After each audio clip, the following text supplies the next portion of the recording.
നമസ്കാരം. ഇന്ന് Shekinah T വിയോടൊപ്പം പങ്കുചേരുന്നത് saint Augustine കോൺഗ്രിഗേഷനിലെ മുതിർന്ന വൈദികനായിട്ടുള്ള ഫാദർ ഫ്രാൻസിസ് കോതകത്താണ്. അദ്ദേഹം നമ്മോട് പങ്കുവയ്ക്കുന്നത് ഇപ്പോഴത്തെ പുതിയ പോപ്പ് ഇദ്ദേഹത്തിൻ്റെ കാലത്ത് ആലുവയും ഇടക്കച്ചിയൊക്കെ സന്ദർശിച്ചിരുന്നു. ഒപ്പം ഉണ്ടായിരുന്ന വ്യക്തി എന്ന നിലയിൽ അച്ഛൻ നമ്മളോട് അന്നത്തെ അനുഭവങ്ങൾ പങ്കുവയ്ക്കുകയാണ്. അച്ഛന് ഷെക്കീന ടി വിയിലേക്ക് സ്വാഗതം. 20 വർഷം മുമ്പുള്ള ഒരു അനുഭവമാണ്. ആദ്യമായിട്ടാണ് അദ്ദേഹത്തെ ഞങ്ങൾ കാണുന്നത് ഇന്ത്യയിൽ. കാരണം അദ്ദേഹം സുപ്പീരിയർ ജനറലായപ്പോൾ എല്ലായിടത്തും പോകേണ്ട ബാധ്യത ഉള്ളതുകൊണ്ട് 6 കൊല്ലത്തിൽ അല്ലെ 12 കൊല്ലം കൊണ്ട് ഒരു പ്രാവശ്യം വരുന്നു ഇവിടെ. അങ്ങനെ വന്നപ്പോൾ ഒരു പ്രത്യേക ഒരു ഫംഗ്ഷൻ ഉണ്ടായിരുന്നു. 6 ഡീക്കന്മാരുടെ പൗരോഹിത്യ സ്വീകരണം.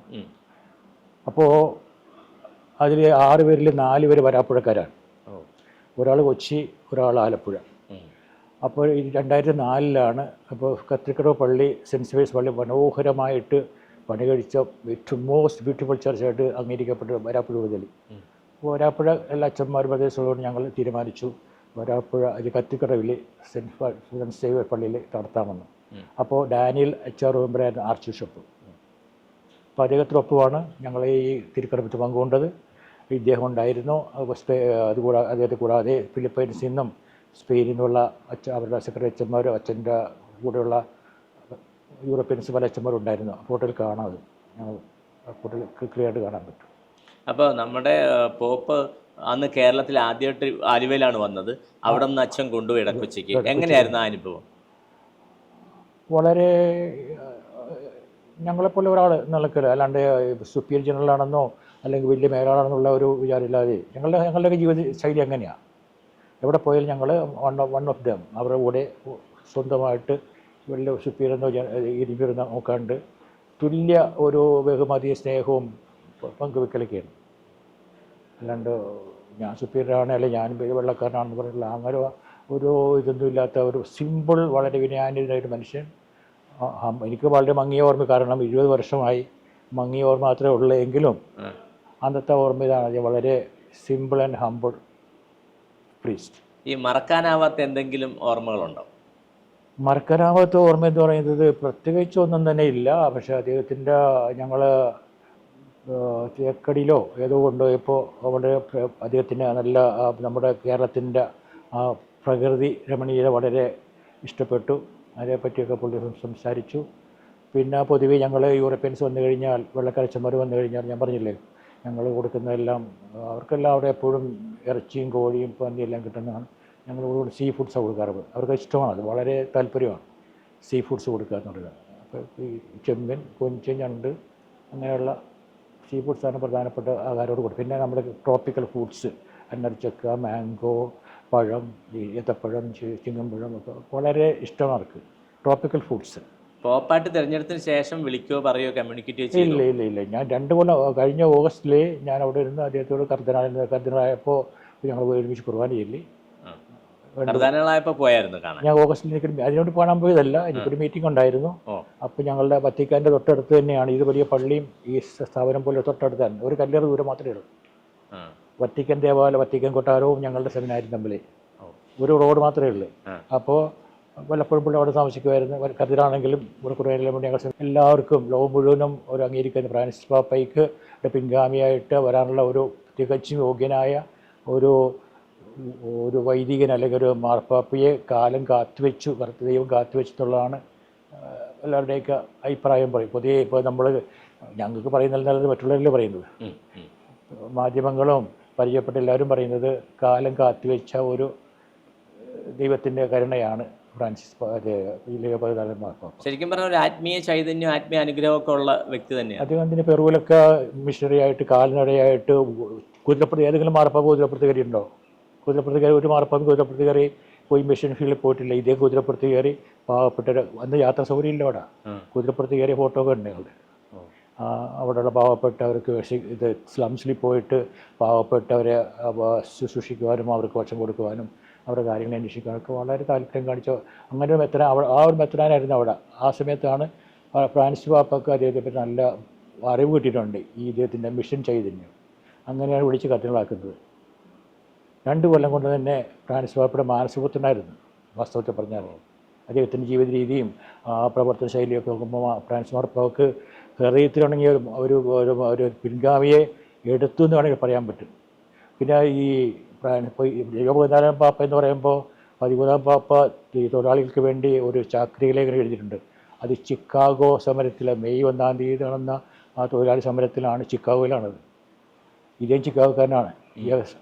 ഒരു ചെറുപ്പക്കാരനുള്ള കാര്യം സ്വാധീനിച്ച് കാണും. ചിക്കാഗോയിലാണ് ആ സമരം നടന്നത്, മെയ് 1-ാം തീയതി തൊഴിലാളി സമരം.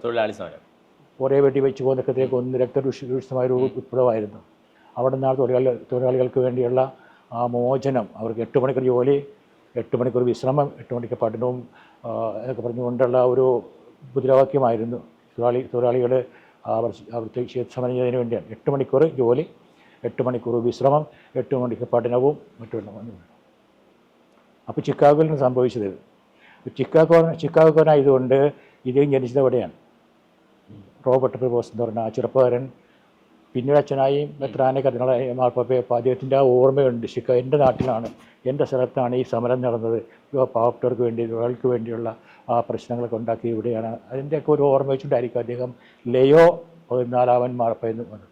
ലിയോ 14 മാർപ്പാപ്പയാണ് തൊഴിലാളികൾക്ക് വേണ്ടിയുള്ള ഈ കാലഘട്ടത്തിലൊക്കെ ഒത്തിരിയേറെ അതാണ് ആ പേര് സ്വീകരിക്കണം. എൻ്റെ കാരണം അതന്നെ. അത് മനസ്സിൽ അദ്ദേഹം പെട്ടെന്ന് എടുത്ത പേരല്ല, അദ്ദേഹത്തിന് മനസ്സിലുണ്ടായിരുന്നു ഞാൻ മാർപ്പാപ്പയാണെങ്കിൽ ലിയോ 14 പേര് ഞാൻ സ്വീകരിക്കുന്നില്ല. എനിക്കൊന്നും മനസ്സിലുണ്ടായിരുന്നു. കാരണം ഈ സമരത്തോടും ചിക്കാഗോ സമരത്തോട് ബന്ധപ്പെട്ട ഒരു വ്യക്തിയാണ് ഈ ഇദ്ദേഹത്തിൻ്റെ ചെറുപ്പകാലം, ഈ മാർപ്പാപ്പയുടെ. അപ്പോൾ ശരിക്കും പറയുമെങ്കിൽ ഒരു സാധാരണ തൊഴിലാളിയുടെ മനസ്സറിയുന്ന സാധാരണ മനുഷ്യരായ ഒരു പോപ്പ്, പാവപ്പെട്ടവൻ്റെ തുടയ്ക്കാൻ പറ്റുന്ന പോപ്പ്, ഒപ്പം ഈശോയുടെ കാഴ്ചപ്പാടുള്ള നല്ലൊരു ഇടയൻ തീർച്ചയായിട്ടും രാജ്യത്തിനും സമൂഹത്തിനും എല്ലാത്തിനും ഉപകാരപ്രദമായ നന്മയിലേക്ക് നയിക്കുന്ന, ആത്മീയതയിലേക്ക് നയിക്കുന്ന കൃത്യമായ കൈകളിലാണ് അല്ലേ ഈ പോപ്പിന്റെ സ്ഥാനം എത്തിയതെന്നാണ് ഫ്രാൻസിസ് അച്ഛൻ പറയുന്നത്. തീർച്ചയായിട്ടും അങ്ങനെ വേണം നമുക്ക് കരുതാൻ വേണ്ടി. ഇദ്ദേഹത്തിൻ്റെ ഫ്രാൻസിസ് പാപ്പയുടെ ഒരു മാനസപുത്രനാണോ എന്ന് പോലും ഞാൻ ചിലപ്പോൾ ഇപ്പോൾ വായിച്ചു കേൾക്കുമ്പോഴേക്കും അദ്ദേഹം മനസ്സിലൊക്കെ കരുതിയ പലയിടത്തും കൊണ്ടുപോയിരുന്നു. ഫ്രാൻസിസ് പാപ്പ അവസാനം 2 കൊല്ലം എവിടെ പോയാലും ഇദ്ദേഹത്തിൻ്റെ കൂടെ കൊണ്ടുപോകും. തൻ്റെ യാത്ര പഠിക്കാനോ അല്ലെങ്കിൽ അദ്ദേഹത്തിൻ്റെ ജീവിതത്തിൽ പഠിക്കാൻ വേണ്ടിയോ എന്നറിയില്ല. കാർദിനാൾ ജോർജ് ജേക്കബ് കൂവളത്ത് പറഞ്ഞാണ് ഈ അടുത്ത കാലങ്ങളായിട്ട് മാർപ്പാപ്പ പ്രത്യേകം പിടിച്ചുകൊണ്ടുപോകും ഈ ഫ്രാൻസിസ് പ്രിവോസ് കർദിനാളിനെ കൂടെ കൊണ്ടുപോകുന്ന നിയോഗമാണ്, ഒരു നിയോഗമാണ് വാസ്തവത്തിൽ. കാരണം ഈ നമ്മുടെ കർദിനാൾ, കേരളത്തിലെ ചെറുപ്പക്കാരൻ കർദിനാൾ കൂവളത്ത് ജോർജ് കൂവളത്തിൻ്റെ ഒരു ചെറിയ കുറിപ്പ് ഞാൻ കണ്ടു. അവരാരും കൊണ്ടുപോകാറില്ല അങ്ങനെ. പക്ഷേ ഫ്രാൻസിസ് പാപ്പ പ്രത്യേകം വിളിക്കുമായിരുന്നു കർദിനാളിനെ കൂടെ പോകാൻ, കൂടെ കൊണ്ടുപോകാമെന്ന്. അങ്ങനെ കൂടെ കൊണ്ട് നടന്ന് വളർത്തി മാർപ്പാപ്പയാക്കിയ ഒരു വ്യക്തിയാണെന്ന് എനിക്ക് തോന്നുന്നത്. പിന്നെ മറ്റേ ലിയോ മാർപ്പാപ്പയുടെ 13 മാർപ്പാപ്പയുടെ ആ പശ്ചാത്തലം, തൊഴിലാളിക്ക് വേണ്ടിയുള്ള സമരവും അവർക്ക് വേണ്ടിയുള്ള അദ്ദേഹത്തിൻ്റെ ആ കാഴ്ചപ്പാടുകളും തീരുമാനങ്ങളും എല്ലാം അത് ഇദ്ദേഹത്തെ സ്വാധീനിച്ച് കാണും, വളരെയധികം സ്വാധീനിച്ച് കാണും. അതുകൊണ്ടാണ് ലിയോ 14 പേരിട്ടത്. 13 മാർപ്പാപ്പ റേറിന് വാരെന്ന് പറയുന്ന ചാക്രികയിൽ എഴുതിയിട്ടുണ്ട് തൊഴിലാളിയുടെ അവസ്ഥയെപ്പറ്റി. ഞാൻ പറഞ്ഞില്ലേ 8 മണിക്കൂർ ജോലി. അതൊരു ഇൻസ്പയർഡായി അതുകൊണ്ട് ഇൻസ്പയർഡ് ആയി. അത് മിക്കവാറും അദ്ദേഹം ചിക്കാഗോക്കാരനാണല്ലോ, അമേരിക്കനാണല്ലോ. അപ്പം അങ്ങനെ ചെറുപ്പകാലത്തിൽ എന്തെങ്കിലും പ്രചോദനം ഉണ്ടായിരിക്കും, ചേതോവികാരം ഉണ്ടായിരിക്കും. ഇപ്പോൾ എടക്കൊച്ചിയിൽ അച്ഛൻ പുതിയ ആശ്രമം ഉണ്ടാക്കി, പള്ളി പണിയിപ്പിച്ചു. അന്ന് അവിടെ ആളുകളെ കൂടുതൽ സെമിനാരിയിലേക്ക് ഈ മക്കളെ ആകർഷിക്കാനുള്ള കുറേ പ്രവൃത്തിയൊക്കെ ചെയ്തു. അതിനൊക്കെയുള്ള ചേതോവികാരം എന്തായിരുന്നു? ഞാൻ അഗസ്റ്റിൻ വൈദ്യനായ പുറത്തു പോയിട്ട് പഠിച്ചിട്ട് വന്നതാണ്. ഞാൻ ഫിലിപ്പൈൻസിലാണ് 8 കൊല്ലം പഠിച്ചത്. അപ്പോൾ എന്നെ കൊണ്ടുപോയി പഠിപ്പിച്ചതും അവരൊക്കെ മേലധികാരികൾ ഇന്ത്യയിൽ വന്നിട്ട് അഗസ്റ്റിൻ സഭ തുടങ്ങണം. അങ്ങനെയാണ് അന്നത്തെ മെത്രാനായ ജോസഫ് പുരിത്തറ മെത്രാൻ സകല ഒത്താശകളും ചെയ്തു തന്ന് കൊച്ചിയിലൂടെ തുടങ്ങി. പിതാവിന് ആദ്യം കൊച്ചിയിലൂടെ തുടങ്ങുക, അതിനുശേഷം വരാപ്പുഴയിലേക്കോ കാലിക്കട്ടിലേക്ക്, പിന്നെ കാലിക്കട്ടിൽ പോയി, പൊള്ളാച്ചി പോയി, കൊല്ലത്ത് പോയി. അച്ഛനാണ് കേരളത്തിൽ ആദ്യമായിട്ട് വന്നതാണ്. ഞാൻ കൊണ്ടായിരുന്നു പണ്ട് 490 വർഷം മുമ്പ് ഗോവയിലുണ്ടായിരുന്നു. അതിനുശേഷം ഒരു റെസ്റ്റോറേഷൻ, പുനരുദ്ധാരണം സംഘടിപ്പിച്ചത് തന്നെയാണ്. തീർച്ചയായിട്ടും അതിപ്പോൾ നമ്മൾ കാണുന്ന ആശ്രമവും അവിടുത്തെ ചുറ്റുപാടും ഒക്കെ പിന്നെ ഇത് വാങ്ങിച്ചു. അപ്പം അച്ഛന്മാർ വന്നപ്പോൾ ഇവരൊക്കെ ഞങ്ങൾ കൊല്ലത്തുണ്ട്, വയനാടുണ്ട്, പൊള്ളാച്ചിയിലുണ്ട്. ഇപ്പോൾ 10 അച്ഛന്മാരുണ്ട്. പരസ്പരം സ്പെയിനിൽ പഠിക്കുന്നുണ്ട്, റോമിൽ പഠിക്കുന്നുണ്ട്, ഓസ്ട്രേലിയ, UK ഓസ്ട്രേലിയയിലൊക്കെ സേവനം ചെയ്യുന്നുണ്ട്. തീർച്ചയായിട്ടും പുതിയ പോപ്പ് ജനഹൃദയങ്ങളിൽ സ്ഥാനം പിടിച്ച വ്യക്തിത്വത്തിനുടമയാണ്. പാവപ്പെട്ടവരുടെ കണ്ണീരും അവരുടെ നിശ്വാസവും തിരിച്ചറിയാനും അതിലുണ്ടാകുന്ന ഉച്ചനീചത്വങ്ങളെ അപഗ്രഥിച്ചുകൊണ്ട് സാമൂഹ്യ നന്മയ്ക്ക് വേണ്ടി പ്രവർത്തിക്കുന്ന നല്ല ഇടയനെയാണ് നമുക്ക് കിട്ടിയതെന്നാണ് ഫ്രാൻസിസ് അച്ഛൻ പറയുന്നത്. തീർച്ചയായിട്ടും അച്ഛൻ്റെ വാക്കുകൾ എന്നും നമുക്ക് ഉപകാരപ്രദവും ഒപ്പം മാതൃകാപരമായിരിക്കുന്നു എന്ന് നമുക്ക് വിശ്വസിക്കാം. ഫ്രാൻസിസ് അച്ഛന് ഒത്തിരി നന്ദിയുണ്ട്. Thank you so much. Thank you very much.